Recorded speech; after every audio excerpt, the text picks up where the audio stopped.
Good morning. Good. Hope I'm audible. So that's the most famous dialogue for last 2 years. In all Zoom call and all meetings, this is the first thing we say. Hope I'm audible. Okay, fantastic. So great to see you all. And once again, welcome to this exciting session of panel discussion on surviving to thriving. And I have with me excellent panel members with full of energy and full of experience to share their journey of last 2-3 years. So before we go to the discussion, I wanted to set the context. I'm sure each of you are familiar how the last 2-3 years has gone for especially procurement and supply chain team members. I always say it's like once in a lifetime experience for each of us. So you have all the problems which you have never faced earlier. So just to reflect back this 2-3 years back when the supply issue has started with China going on their policy of green sky movement, where they try to curtail all the polluting industries, and China being manufacturing hub for the globe. So every day we used to hear, okay, today this plant is closed, today this industrial segment is closed, and overnight you have to find out alternate. And then came, while we were grappling with that, then came the COVID. And suddenly one fine morning, India declares that from tomorrow or tonight, everything is shut down. Imagine a scenario where you have so much of inventory on the pipeline, you have hazardous tankers on the road. Yeah. No worry. Mr. Prashant. Prashant. Prashant, okay, welcome to it. So you have made it on time. Yeah. Just in time. Just in time. Just in time. Great. So there was so much chaos for first few days, which we all had to manage. And first phase of pandemic, we most of us were trying to figure out how to minimize the damage. Like you have materials in transit, you have to stock somewhere, you have orders on your vendor, you need to stop, you have materials on the road, it has to be on a safer place. And after handling all those, second phase of pandemic, we started reopening something partially. And during second phase, permission was given only to essential segments. So it was a very peculiar time where we never knew which some of the very smaller thing also becoming part of essential, because even for essential manufacturing, you need entire range of products, you need all the services, you need all the support functions to work. So it took some time for industry, for government, for authority to understand what all are essential.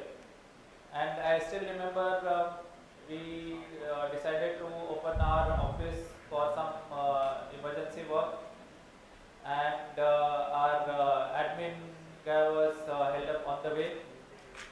Our IT person was stopped on the way, so we could not open. Though we were to support some emergency supplies to pharma sector, but that was the scenario.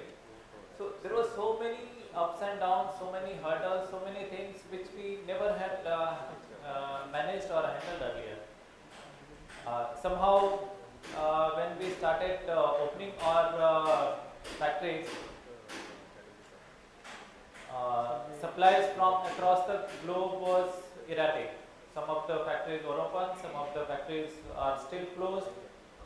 So it was like, though you are starting your plant, you don't have material to supplies to you. And while we all were grappling with that, commodity prices started moving up.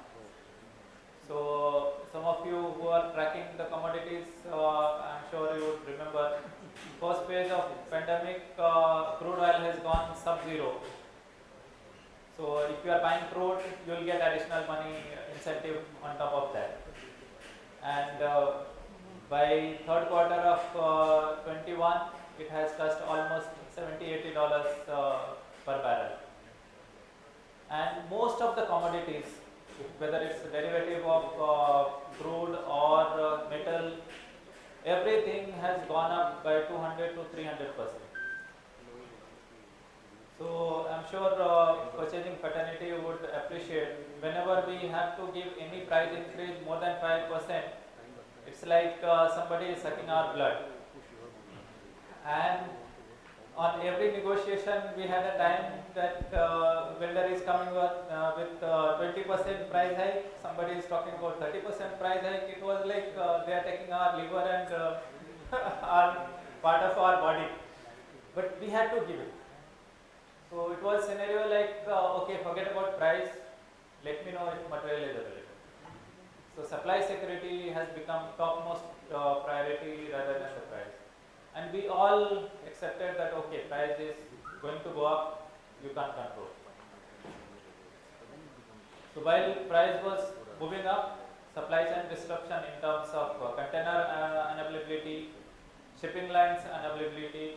So even if you are able to secure the material at whatever price, you don't know if container will be available, you don't know whether shipping line will be able to take your material, and even if they take, they are not guaranteeing the schedule. So most of the shipping line has changed their schedules, and it was like, okay, you'll get the material when they wish. So our job was to take care of all these fluctuations and ensure your plant still runs. So by end of 21, we thought, okay, now all these are done. Hopefully 22 will be better. And then comes Russia and Ukraine war.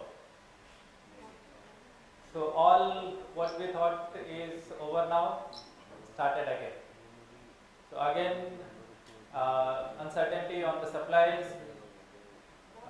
commodities started shooting up. From $70, crude has gone to $130. Natural gas, nobody was even earlier talking about it.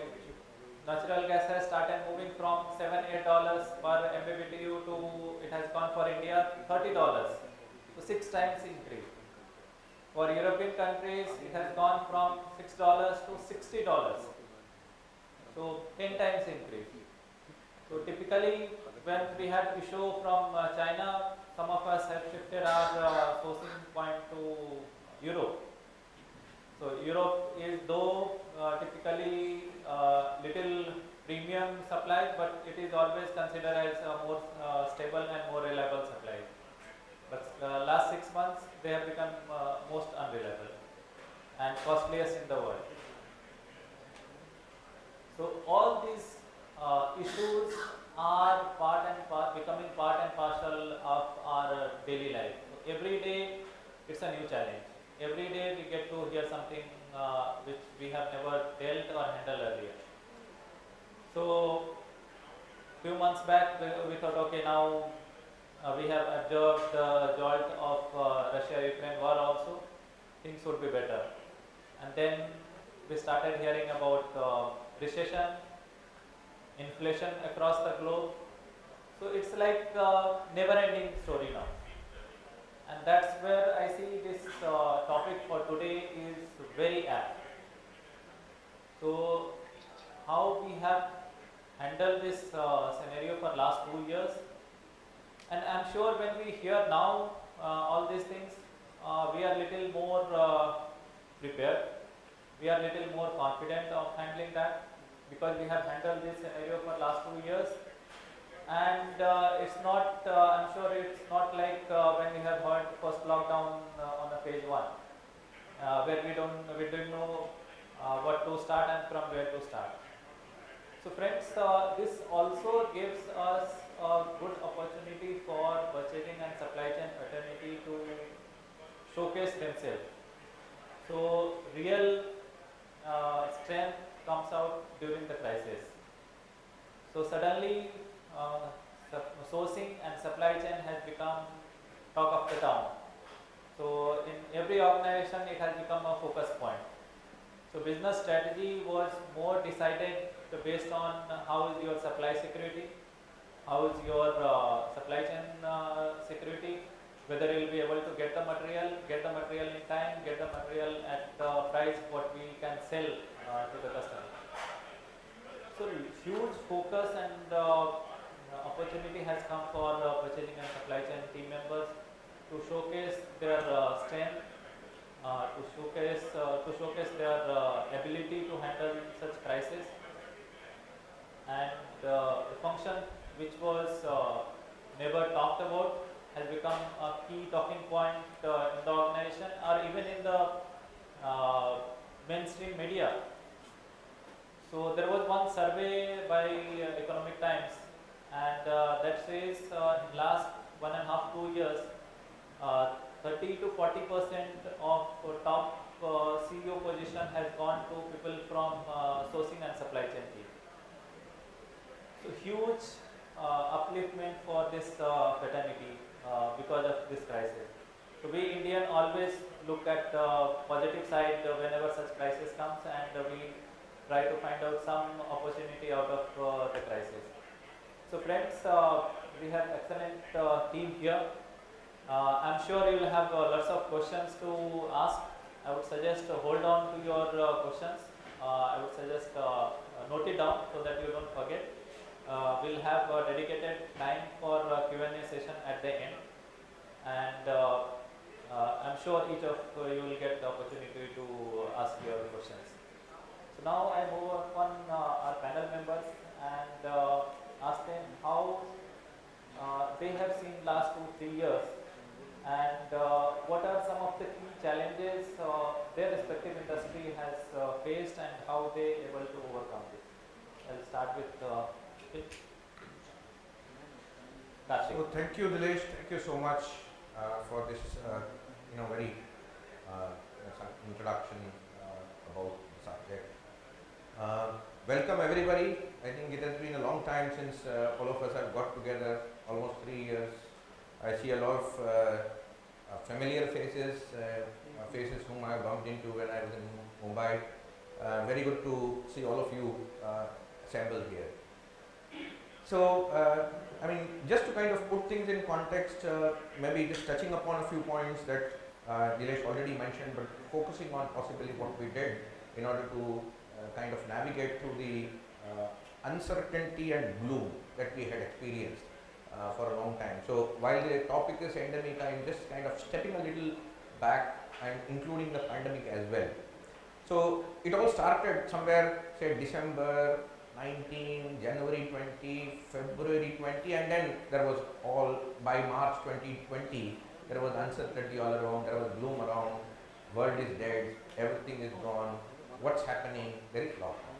And that's where possibly everybody got the sense.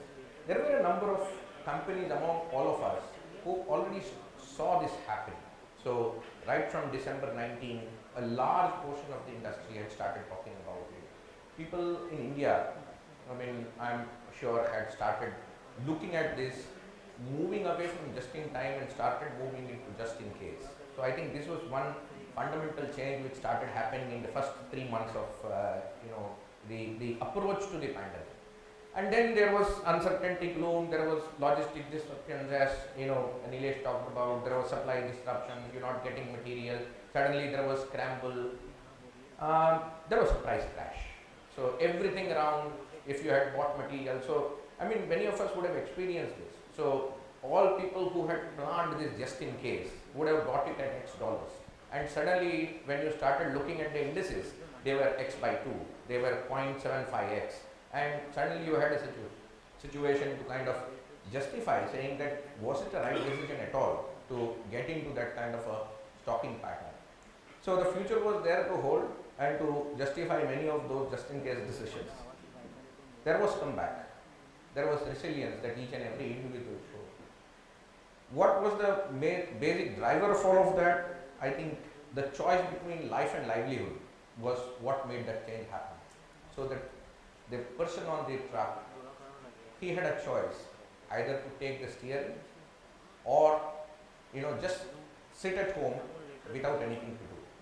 Those choices pushed each of us, whether it was the plant operator, whether it was the truck driver, many of us in the white collar professions, we started kind of challenging ourselves, and I would say that set in pace a period of innovation for all of us. Now, it was a completely, the first day was completely a disconnected world. Many people had to arrange for laptops, desktops, reaching to people's places. There were companies which started announcing, let me give the internet bandwidth to many people who possibly do not have it at their homes. People started thinking that whether the furniture at home is comfortable enough for work from home environment. All these kind of changes kept on happening. But then slowly, as it all happens, it's life as usual. Disruption was useful. It was normal period of time, all that disruption. When it was accepted, people moved on. There was a spring back. There was a rally of commodities. Nilesh also mentioned that to happen. And then after all that, when it started going too high, the world started realizing, no, we can't pay that kind of a price. There was a pushback. But before that pushback could happen, Putin decided otherwise. And then we all faced the sudden rally again in February, and then it was like second blow after the COVID, where all of us started facing all kind of increases in prices, and then slowly we are experiencing some downward cycle. But what I can tell you is this is not over. I think we have a few more years left in terms of facing all this volatility. So it's all important in terms of what have we done till now, and to learn from it and possibly replicate in terms of what we can do in the next few years. So few things that we did at Tagros. So as I told you, choice between life, livelihood, started challenging ourselves, and instead pushing innovation, started kind of. So we recognized this. While we did this just in case instead of just in time, while we did it in the first 3 months, after that we started thinking that we have to do something different. And that's when we went online in terms of gathering the collective conscience. So how do we gather the collective conscience when you are all sitting at home? So we started finding some platform, digital platform, whereby people could voice out what could be one of the solutions among many. So we set in a program, an innovation program. We invite suggestions. So it is just like a Dropbox. In many of the places there is a Dropbox in the factory where people will just go and insert a card saying, okay, this is my suggestion. So instead of that, there is an online platform in which people keep putting their suggestions. Now it's not that the suggestion is somewhere kept in the Dropbox, not visible to anybody. Some leader will come and open it and then read it out. And no, not like that. But this is more like a Facebook. So it's like a Facebook which runs inside the company. People started putting in suggestions. And then there were a number of people who agreed to it, disagreed to it, commented on it. Now what did it lead to? It led to a situation where early on during the pandemic, when people had doubts in terms of whether their jobs are going to be there, when people had doubts in terms of how the pandemic is going to pan out, at that time you engaged people into a collective thought, into an innovation thought. I think that set the context for us at Tagros. Now, having done that, and we ran this program, I think, for about 3 times. Once within the procurement function, then we opened it up to the entire company, and then by the end of the pandemic, we did it again for the procurement. So we generated a lot of ideas. There were about, I would say, about 100 plus ideas which came up, and then we started listing down every week. We start getting together and say, okay, let us implement one by one. And many of the things that we are carrying on today are out of those repository of ideas that we generated at that time. So that, I would say, was something that we pushed and did at that time, which possibly I would say would not happen in a normal context of things. One of the things possibly that came out in the ideas as well, which many other companies did, was getting your supply sources near to where you are, typically called as nearshoring. So under the nearshoring initiatives, Tagros also engaged in backward integration. some of the products which were bought from areas and regions where risks are very high. So those we started getting into India, those we started getting inside our plants. So we started insourcing them, manufacturing it ourselves, and some of them we started getting into India, into job workers in India. So this was one major thing that we went into. We started studying the risk profile of many of our suppliers, because at one point of time we didn't know. I mean, there could be a number of suppliers who could go bust tomorrow. That was the kind of decline that was happening. When I am saying price crash, we were actually thinking whether some of these companies would actually survive. I mean, they did, which was kind of hindsight, but then at that point of time it was about risk mapping. It really helped us. The risk map really helped us in terms of evaluating our choices for the future. I think this is something that, still I think there is a lot of potential to kind of deep dive, because we would have gone possibly 2 steps into the chain, but then I think 3 steps, 4 steps into the chain is something which is a potential which still exists.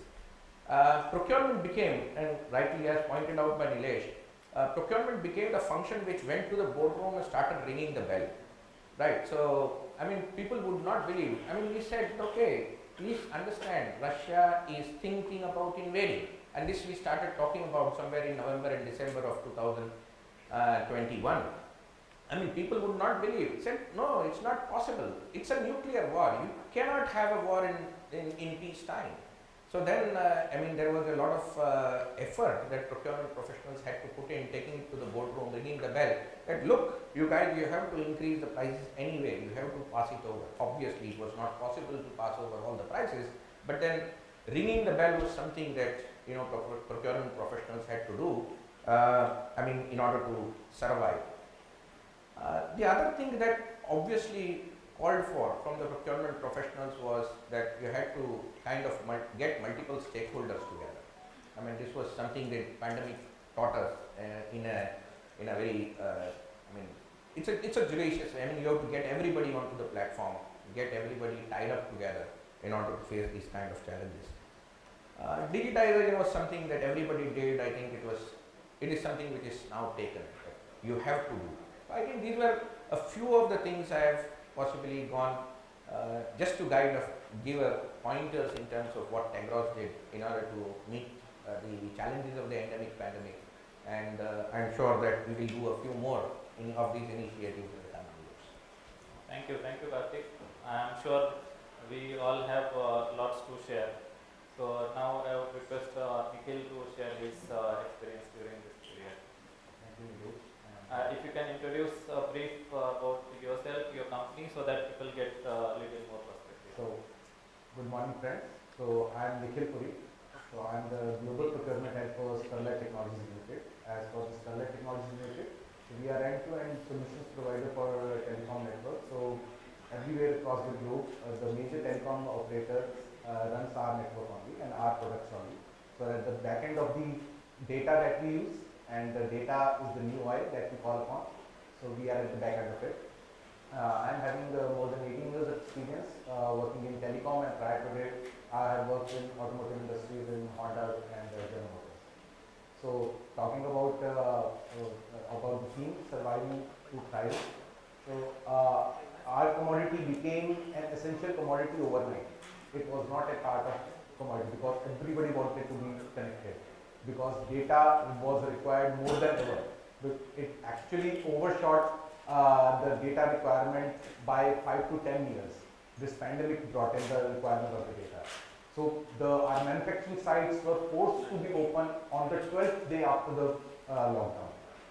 So, but there was one blessing in disguise, like Kartik was also pointing out, that people who were importing from China itself had some a slightest of idea in November 19 itself. I think if it was November 19 or December 19, that there is something happening in China.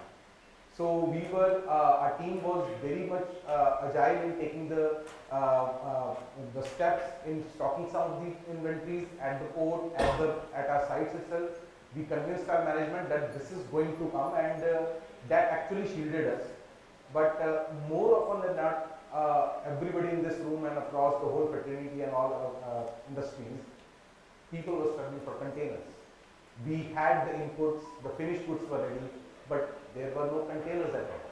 Containers were stuck in Far East or in US Southeast, US coast, but containers were not coming. So that was the biggest challenge that we were facing, and what helped at that point of time was the relationship what we had built with our partners over a period of time. And in fact, that will also take forward, because it always helps if you have a key relationship with all your partners. So you are always taken as an anchor customer, and you are taken as a long-term associate into their business. So we were given preferences, and obviously we got a benefit of doubt of exporting these essential commodities. But yes, some of the major things that come to my heart is when I saw that my buyers were actually working at the site. Supply chain professionals are white collar jobs, right? We are not a blue collar job people. But I remember the buyers going to the shop floor, unloading the materials, and it was nobody was asking for it. It was an inherent push that they wanted to do. As a team, we came together and asked ourselves, this is a once in a lifetime opportunity. People before us have not seen it. People after us hopefully should never see it. So we should make this opportunity count. So it's not buy us, try us. So that was the slogan that we charted out into our company. And one anecdote that I would like to share is because we got the permissions from the government, but ultimately our partners also needed the permissions, if you all recall. So the letters have to be rolled out from the procurement heads or the supply chain heads who were sitting over here. So, but all were locked down, sitting in their complexes, in their buildings, and so I remember the letter was drafted in one building, printout was taken out in some other building, stamp was done at third building and fourth, and ultimately it was actually like smuggled out of that building. So those times were very tough. The challenges of container finding and the material ramping up of our suppliers was very advent at that point of time. But these are the stories that I think maybe we'll be telling our grandkids maybe later on. Yeah, thank you, Nikhil. I still remember it was like sending somebody office was like we are doing some big crime. So it was illegal to send somebody in the office. So that was the kind of scenario. Now I would request upon Subrat to share his thoughts and experience. Yeah, good morning everybody. I am from JSW Steel, and my role is basically supply chain logistics, and to ensure that the raw material, the major raw material iron ore, which reaches to all our plants. And we are the largest mine owners in Odisha, and that is very remote place, and it is very difficult from a remote place in the normal days also to send the iron ore where we produce. From there it has to go to various railway sidings. From there again it has to go to various ports or to various plants directly by rail, and from ports to it goes to other ports also inside India. Then comes some of the plants. Again from that port we take material by rail to the final plant. So now in the normal days also we have problems throughout our starting from production till the material is delivered to the plants, maybe through sea, maybe through rail, maybe through route also. And during this lockdown period, once it was declared, nobody was sure what is going to happen. The people thought now everything is stopped, we are going to stop the production within next 30 to 40 days, because generally steel plants they keep inventory for about 45 days. But that time the major bottleneck was the manpower, because our total logistics depends on on Government of India rail network or the private road network or the sea network. So all those, due to the restrictions, the manpower they were not available. The railways they were not able to operate 100%. Ships they were not getting the crew members. So all these things initially the problems we were thinking that we thought it's really difficult. But I will say that not only we, most of the people now, particularly they have, it is proven that we can work in this type of situations and we can really perform better. And you will be surprised during this lockdown period, we could be able to ship maximum material because people put more efforts what they would have been putting before the COVID. So my only major problem is the manpower issue. Otherwise, the infrastructure was there, the availability was there, and that time the fortunately what happened because of the COVID, since most of the other people they were not able to move. So we took the opportunity and we got maximum rakes from the government railways, and the ships were available at a very throwaway price. And in fact, our total supply was so it became so streamlined. Our total cost of production came down during that period. So this, what I can say is problems are all the time there, and the more and more we face new problems, there will be the like necessity is the mother of inventions. We will be all acquainted how to overcome the issues, and we will be successful. I think I don't know about most of the industries. They must have performed very well during this lockdown period, and that's what you must have seen. Steel has gone to the highest the profit making. Now it has come down. But during COVID time, the steel was, all steel people, they have made money. So that's all I can say. And after this, during the question hour sessions, you can ask questions. Because thank you, Subrat. Limit to the time also, another 30 minutes are there. Thank you. So you are able to produce and move your material more because we all were not on the road and we were not using trains as well. So now I would request Mr. Sankpal from Aditya Birla to share his thoughts and good morning, gentlemen. I am Prashant Sankpal, taking care of strategic sourcing for Aditya Birla Group for CFI sector. The CFI is chemicals, fashion and insulatory business. Basically, Nilesh has already shared how last 3 years were there for the procurement guide to the entire industry. So I am straight away going to talk about my experience, and as you know, the supply chain and procurement colleagues always learn by sharing the stories. We share with each other what experience we have faced in the past and how we are going to take it forward to improve on that. So it's a really great function where I am working for last 27 years and I am very much enjoying in this particular function. You remember this in 1918 and 1920, almost 100 years before, there was a Spanish flu. And we are still finding difficult to understand what basically the things procurement function has taken forward to improve their challenges was when those challenges were there during that period. Then globalization happens and we all guys are started working on 3 important aspects, that is quality, cost and service. These are became the KPI for traditional procurement function and where we were working. In 2020 what happened, COVID came, then during the same period, then cross-border issues came, China started invasion on India. After that, the logistic issue, in between the pandemic, second wave, third wave, fourth wave, like that, the things were always getting deteriorated. And then when the things started stabilizing, immediately Ukraine invasion. So these are the really difficult times. So if there are no difficult times, how can we learn? How can we project ourselves that we are doing much better job than the others? That is the challenge. So challenges should be always there, but mitigation plan should be there with us. So during beginning of the COVID, when we learned that the challenges is there, we need to take the action, and the entire value system of Aditya Birla, which is around $45 billion company, was started getting affected. So most and the prime activity what we did is the network improvement.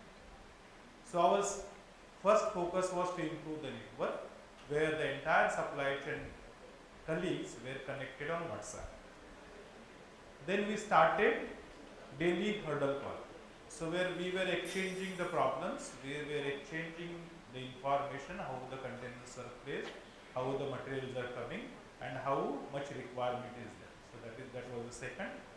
When we stabilizing those things, immediately the cash flow issue started coming up. The entire, because customer has cancelled orders, customer started deferring the payments. So the cash flow issue was very much serious during that. And the fourth is the transportation. Simultaneously, we are selling the disinfectant infection chemicals to the government authorities. So the pull-up order started coming to disinfect the areas. So from where to get the material? So one by one we started tackling to those problems. So network by WhatsApp and Teams we connected to the peoples. For the cash flow, what we did, first of all we declared the force majeure. Once we declared the force majeure, definitely we got an concession to cancel the orders or to defer the orders. The third is we also targeted few of the suppliers where we convinced them to defer our payment for some period of the time.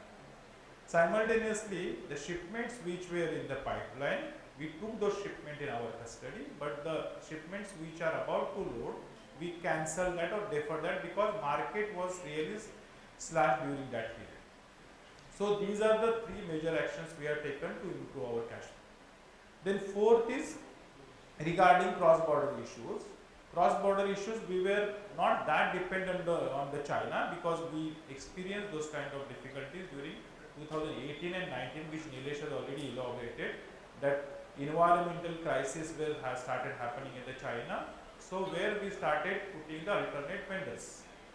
That is, our goal was to come out of the China, to go into other countries, as well as to more depend on the local suppliers. So that problem was we also taken care.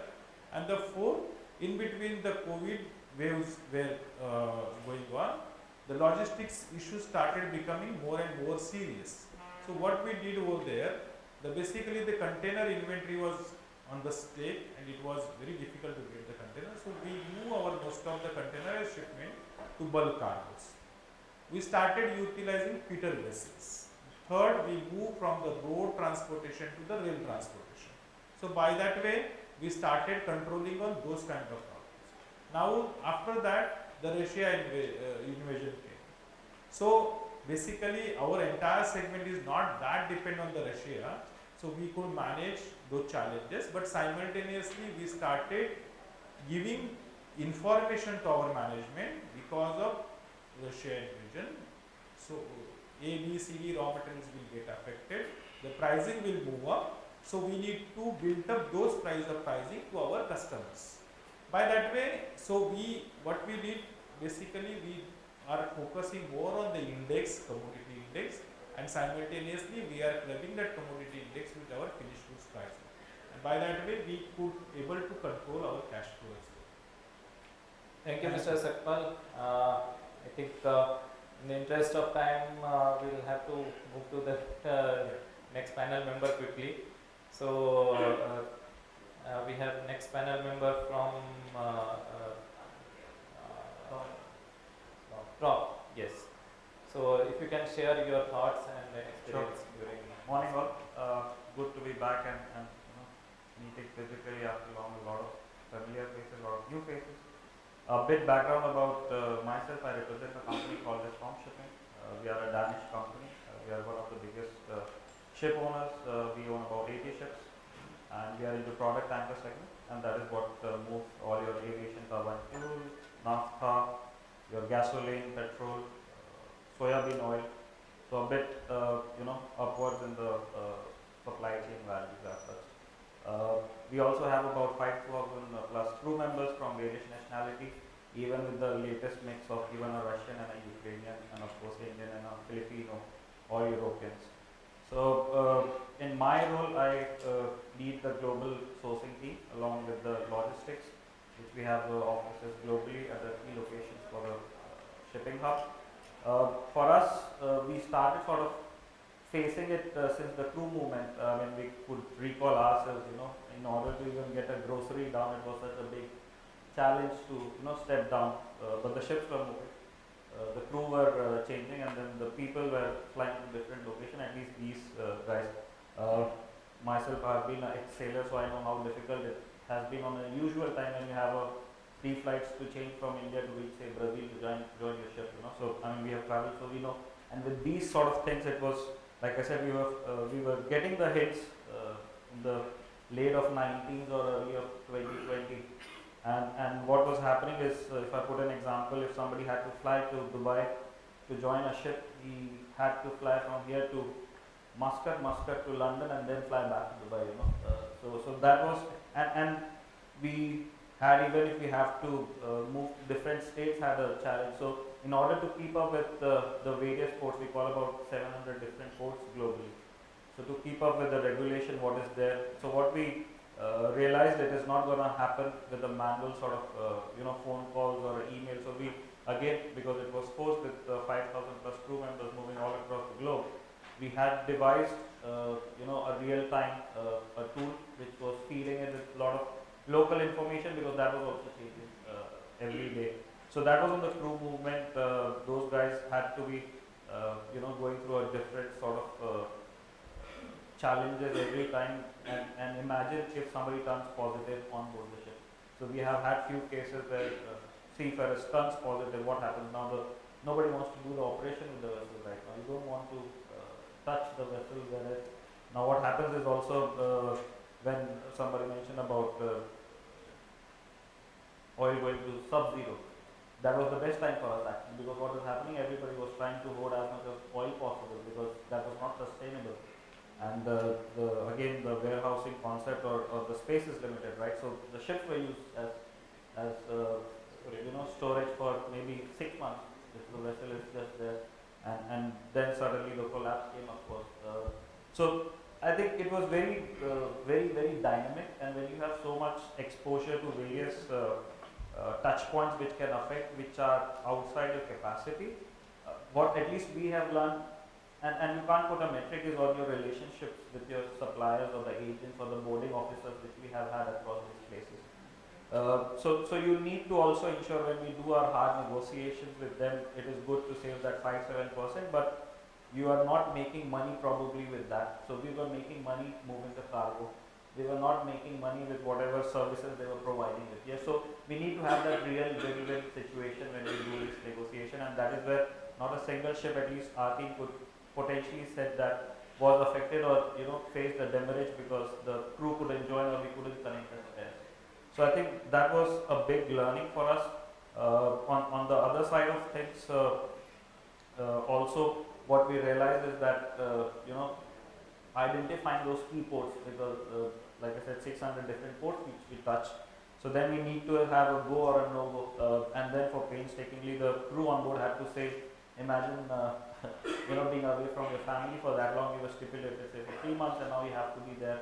Somebody turned positive for. So all those type of things we learned through, and again, I think the key takeaway, at least for us, was that the time what we spent on not just saying that it is really win-win, it was that you take care about the payments which you need to do on time to the suppliers, or asking them, because they were handling 10 different ship owners and seeing, because nobody, even the government authorities, not knowing what exactly was the force measure. Because, say, small example, in Brazil we were, a crew member turned positive, and the thing was that they will retest them after 14 days. Then we found somebody else turned positive after 14 days. And then how long would that cycle can continue, So again, people were trying to find their feet in this, and then to figure out what are the tools you have at hand, and I think it made us more stronger with, like what most of us have said, and where we are still learning that way, but proudly we can say that not a single ship was sort of impacted because of this. Yes, we have had few demurrage, but the crew was safe back home, and we were doing business as usual. And then now again, because of the wrong reasons or the demand of crude oil, you can see the chartering rate for a ship in our size capacity, which is say about $18,000 to $20,000 for a break even. went up till 120, 130, and even $300,000 when it was a sub-zero price, and right now it's hovering around $60,000 to $70,000. And that is something we know that will not last for long, but it is just that whatever value as a ship owner we could provide and that deliver to the customers of major ship or oil majors to help and sustain the supply. Thank you, Ashish. I think at least one industry who made lots of money during this time was shipping industry. So I hope and we pray that shipping rates improve in future for our industry kind of things. So now I would request upon Devaraj to share his thoughts and his experience during this time. Thanks Nilesh, and good morning all. Very nice to have this session and an opportunity to have a face-to-face interaction, which seems to be nowadays not a common trend, right?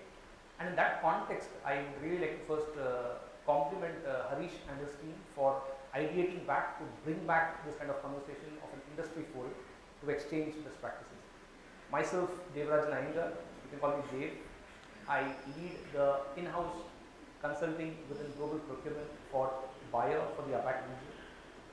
I come from a company which has 125 years of presence in India, a company which is in the life science space with a unique opportunity of a very clear vision, which is health for all, hunger for none, which means that during the pandemic, we from buyer had a very important role to play, not only with the organization itself, but along with our supply chain partners, to demonstrate that we as an industry have to act as one team to foster and fight back with resilience in this VUCA world.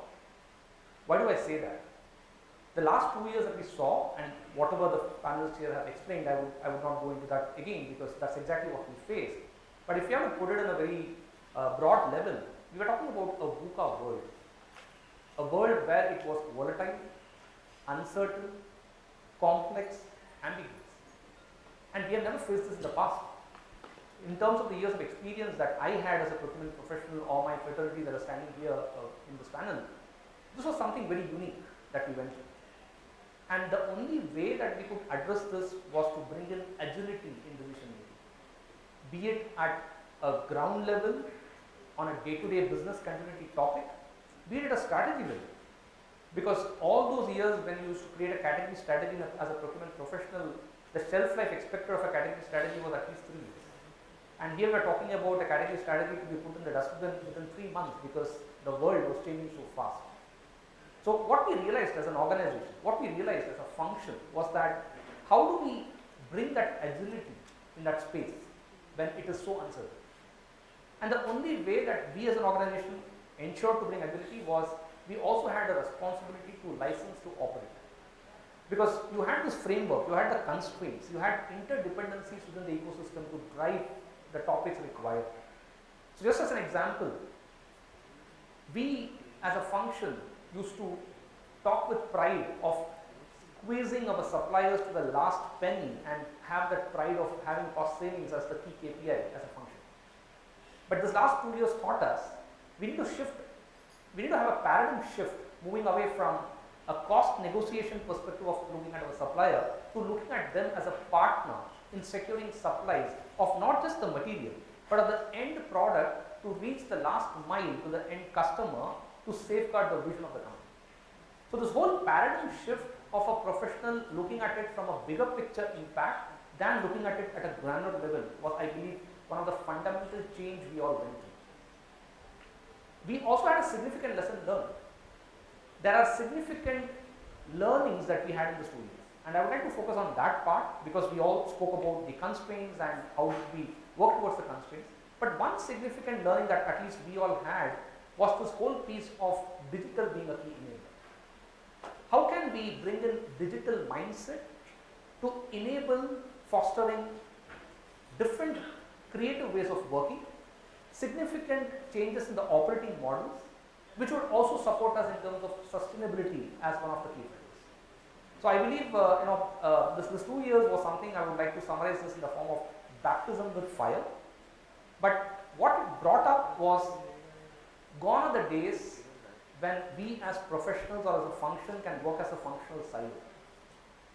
It is beyond not just working as one cross-functional team, but working as one ecosystem partners, not just trying to compete in terms of the ecosystem, but try to complement with the strengths that we have and leveraging on the strengths of your partners that they have and working towards the societal interest of trying to deliver solutions that would need to take care of the book. So high level, I would say that this was one of the fantastic period to get exposed to and come across multiple things which probably was common sense, but we did not look at it commonly. Like for example, who would have thought 2 years back that you could think of a hybrid model of working from home and working from office on need basis. Yeah. So these are the kind of valuable insights that we need to take out of the last 2 years beyond, of course, the business challenges that we had. And the question is whether these business challenges will not come back. Of course, it seems that the business dynamics, the challenges that we came across is going to come back in a cyclical way, time or the other. But what will remain as a strong foundation would be the learnings that we have and how do we foster to learn out of that and drive efficiencies, digitalization in our operating models to continue being agile in the book out. We would definitely go into further deep dives in the Q&A session, but I would like to hold myself back currently factoring the time part, but again, very interesting session and look forward to it. Thank you, Devaraj. I would now request Prashant to share his thoughts. Before I start, I'll just talk a little bit about me and my company. I hope it's fine. Yes. So I come from iSurface and I lead the pre-sales for Asia Pacific, Middle East and Africa regions for them. iSurface, if you don't know, is the market leader worldwide in terms of contract lifecycle management solutions. And we have been helping a lot of customers during this time over the last few years when everything changed. Right? Instead of talking about my company's challenges, I would want to talk about the challenges that our customers face and how we were able to help them out. So many organizations actually struggled to assess in time of pandemic where exactly do they stand in terms of supply chain risk, where exactly do they stand in terms of the contracts that they have with their suppliers. Right? Prashant talked about the force majeure clause. Right? Now organizations had to quickly trawl through thousands of contracts to see which of their contracts have got a force majeure clause in them. Right? How many of the contracts have got some penalty clauses because of inability to supply the goods and services. Right? Now all these contracts are typically handled manually. Right? They are either physical documents or they are PDF stored in some shared repository. Now for an individual to go through these contracts, go through the entire text of the contract to find out these kind of information was very painful for them. Right? Now as iSurface, we helped our customers to quickly digitize these contracts. Right? In a period of probably 30 to 60 days, we were able to digitize these contracts using our AI capabilities, natural language processing, so that all the clauses, all the obligations, all the rates, terms, conditions can be extracted into a machine readable form. Right? And that made a lot of searching very easy for them. Right? So they were able to quickly search for a string of text in their contract and find out how many contracts have got, let's say, an indemnification clause or a limitation of liability clause and so on and so forth. Right? Once they were able to get this information, right, they were able to also categorize their suppliers into different buckets and identify where those risks in their supply chain lie and then take appropriate action. So that was one part of the story. Right? And of course, you just throw this kind of a PDF document onto the system can read through it, it can understand, it can tell you that, okay, these are the clauses which are non-compliant or which have got a deviation and so on and so forth. Right? Also, we saw a lot of recontracting and renegotiations happen during this period of pandemic. Right? Your original suppliers were not able to fulfill, so you had to look for new suppliers. There were geographical limitations, there were transport limitations and so on. So you had to look for new suppliers. And with every new supplier, you have to do your due diligence as well as you have to get into a contract with that supplier. Right? Now, we are also able to help the customers cut down on this whole contracting cycle because now you have the digitized repository of your legal contracts. You know these are my legal approved standard terms and conditions. So I can quickly churn out a contract, electronically send it to the supplier for a digital signature and get it back. Right? So we don't have to suffer from these kind of physical movement restrictions, and because of that the cycle time that used to be there, we are able to cut it down so that companies are able to contract much faster and start doing their business at a much faster pace. So I think with that, Thank you, Prashant. In fact, on the contract point, after this pandemic was announced and many companies were announcing force majeure, and we were reviewing our force majeure clause, and then we realized most of force majeure clauses didn't have the pandemic as part of that option. So we could not, many of the force majeures could not be declared because it was not part, nobody has imagined that there could be force majeure because of pandemic in this current world. So that's the kind of force majeure clauses we had earlier. So thank you everyone for your thoughts. I'll just touch upon and ask a couple of questions from some of you to throw your thoughts on how we can take this learning in future, as we are still not on endemic, still things are going to be volatile. So my first question is, we had so much of learning from last 2-3 years. How can we make this learning as a future-proof so that our supply chain and sourcing is more secure? So I would request Kartik to throw his thoughts on that. So coming on to the next few years and future-proofing what we do, one of the things I think I possibly said earlier, digitization is something we are going to live with. So that is something that every one of us will have to do. They would have already done. If we have not done, I think it's time that we take call for digitization. Now, even in digitization, it's going to be a little far. Saying it's not just about digitizing transactions, but I would say digitizing a little bit of relationships also. So when you're talking to suppliers, are we in a situation to converse in terms of performance with suppliers on a digital platform? Are we able to converse on other parameters, including innovation with vendors? I think that's going to be the future-proof strategy from digitization perspective.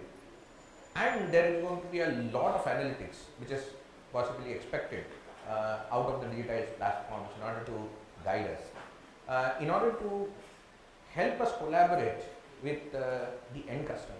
I think that's something that is going to kick in as a requirement with key stakeholders across the organization.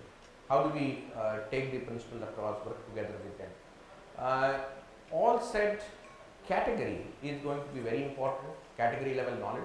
I think that's going to be the second pillar, after digitization, which is going to be very important for all of the procurement professionals to kind of engage in which sustainability is going to be a very important fulcrum around which we are all going to have our future strategies laid out.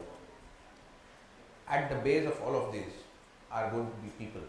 So fundamentally, what we as a team are, or our education or our skills will definitely need to be refined.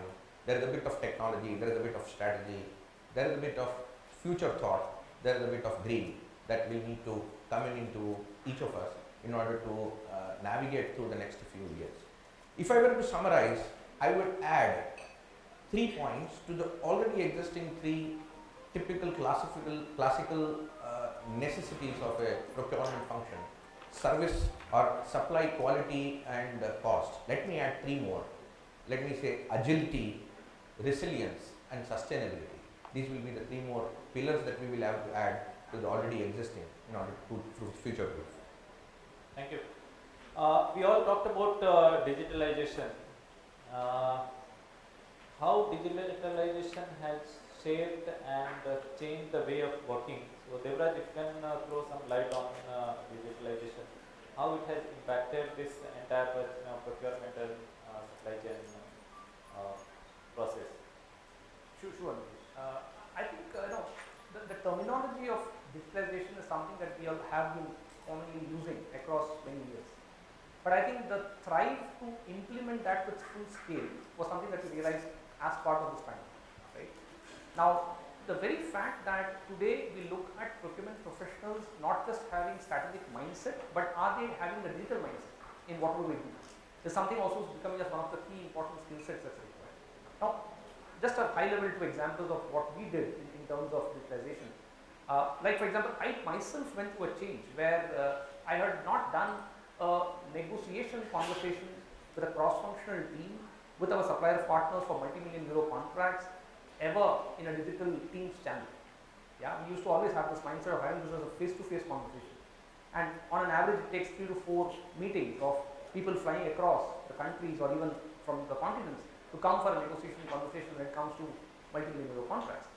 But we realized that the Microsoft Teams is a fantastic enabler, a digital enabler, and it in fact brings in efficiency because you're cutting down lead time of not to have a travel time, and you can have as many people as you want to be into that cross-functional conversation, be it from your supplier partner, be it from your own organization, when you're talking about a complex negotiation to do.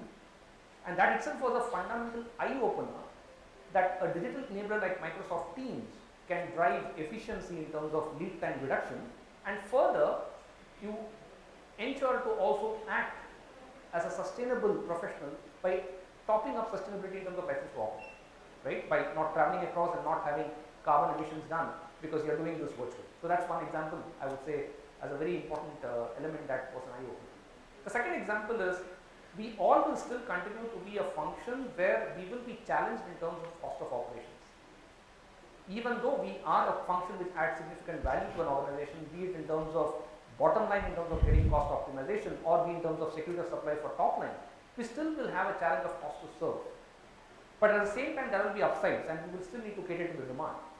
So the other aspect of digitalization is to have an end-to-end analysis of the source to pay process and look at processes which can be harmonized and which can be taken up in terms of robotic process automation.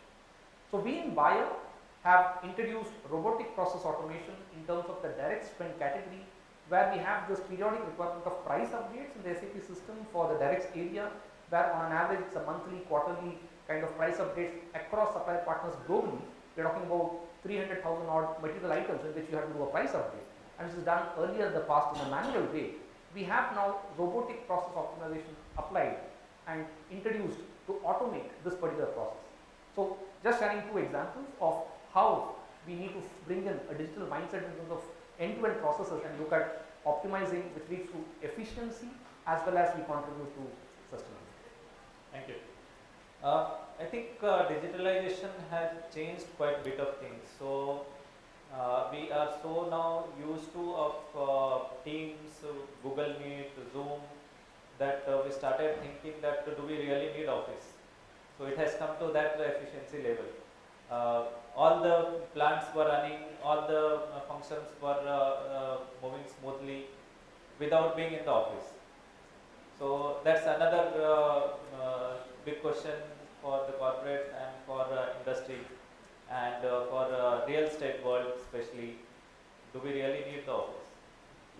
So moving to the next point, this 3 years have also brought lots of new trends in the industry.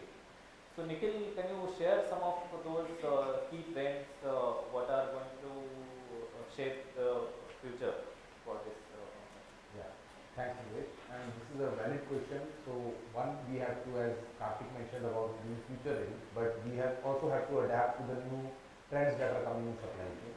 The new trends that in fact it is being pushed by the end consumer and the customer is the green supply chain and the circular economy.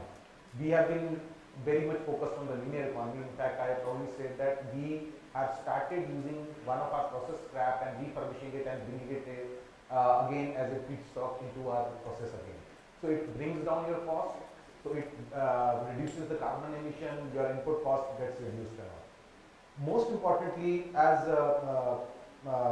Dave was also touching upon, we have been talking about supply chain visibility, but now is the time for real-time supply chain visibility. You have to have extensive use of IoT devices. B2B industry has to take a cue from the e-commerce segment. Today, our customer wants to know where actually his shipment is. Is it in Atlantic? It is in Pacific? Where it is? We don't want to know when it reaches the transshipment port or the destination port or whatever it is. So you need to know that. And so real-time supply chain visibility will be the breakthrough which will enable the customer, and customer delight will increase, and that will help a lot in growing the businesses. More importantly, I think the NVAs, the non-value added activities from the supply chain have to be eradicated by the use of RPAs. No longer, there are still many organizations, I think there are many conglomerates over there, but I think majority of the organizations you will find people are still, there are buyers who are making purchase orders. In my dictionary, purchase order is a redundant activity. That is not what buyer is paid for. So, just a simple example. So, why does a buyer need to buy? So, how do we come out of that? How do you bring the technology to every nook and corner of the oil industry? You cannot only ask a big company like to digitalize. You have to ensure that your tier 1, tier 2 also understand the focus on digitalization. Thank you for your detailed response. How much time we have for Q&A? Yeah. So for the audience Q&A, unfortunately we don't have much time, but I'd like to open it up for 2 questions. If any of you have any questions, please raise your hand and we'll get the mic passed across. Has this panel discussion been so informative that everyone's questions have been resolved? But in that case, I just request our moderator to kindly summarize, if you could, the entire conversation. Thank you. And either it was so bad that nobody was looking at it, or it was so fantastic that all your questions are answered. I think we look at the positive. Okay, finally there is some. Okay, but we'll have to keep it very concise. It can't be a Mahabharata being asked like. I'll try my best. Hi everyone, I'm Nikhil from Rocket. So I think in last few years I've heard about a lot of thoughts coming in from everybody, but I have a question here. So we are all talking about an integrated commercial as a group of people from procurement, commercial, sales, marketing, and everybody sitting at the across the table and deciding what should be the pricing strategy, what should be the buying strategy. Are there any examples that anybody of you would like to cite on this topic? Mr. Jha, can you direct that to anyone? Yeah. Would you like to? Yeah, please go ahead. Okay. So it's a very interesting question. Now, from a short-term perspective, when the security of supply issues happened, of course, we all used to have a hurdle concept and try to understand what the challenges and figure out taking short-term decisions between marketing, supply chain, procurement. We in Bio went one step ahead. We said, from a strategic perspective also, this cross-functional visibility of challenges within the functions of how to map the functional challenges has to be considered.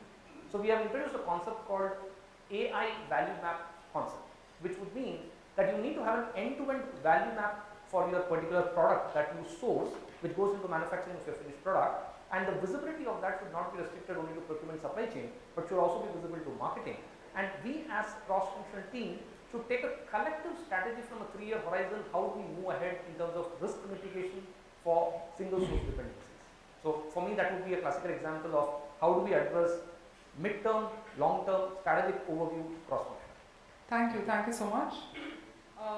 There was one more. Only one question now. Yeah, I'd like to pick up the gentleman in the front.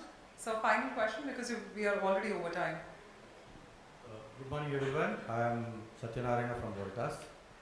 My question to Devarajan.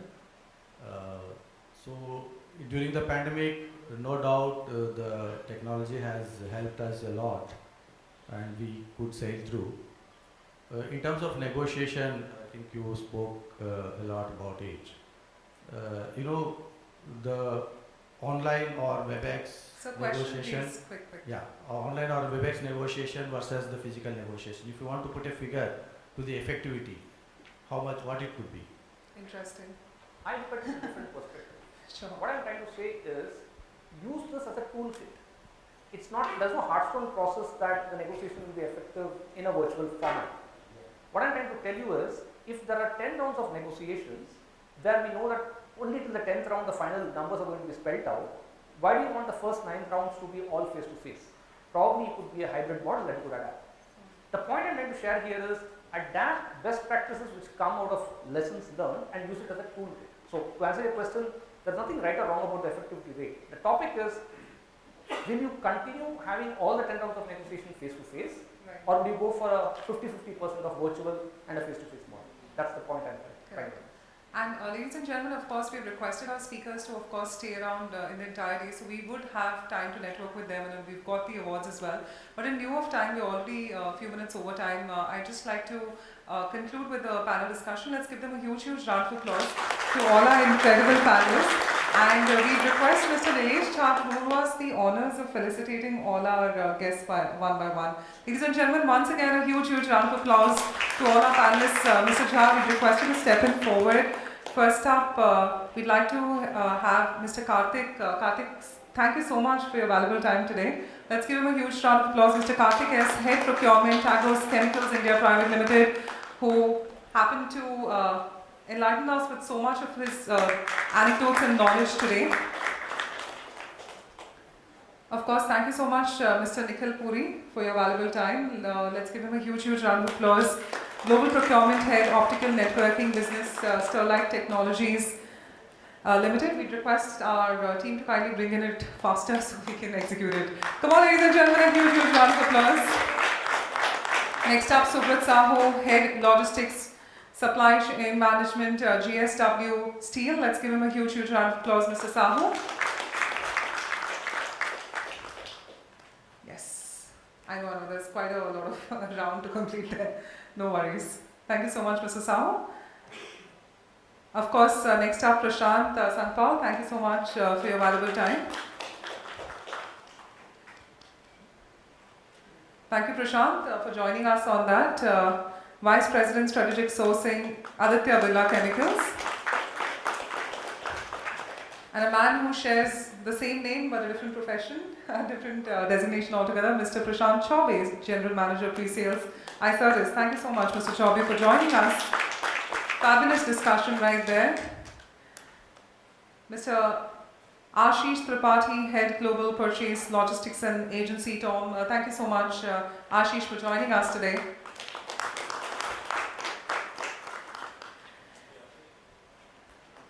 Thank you. Ladies and gentlemen, let the claps continue. Mr. Devarajan Iyengar, Head Rapid Development APAC via. Thank you so much, Devarajan, for joining us today. And I'd like to have the honor of felicitating our moderator, Mr. Nilesh. So if you could please step in the center.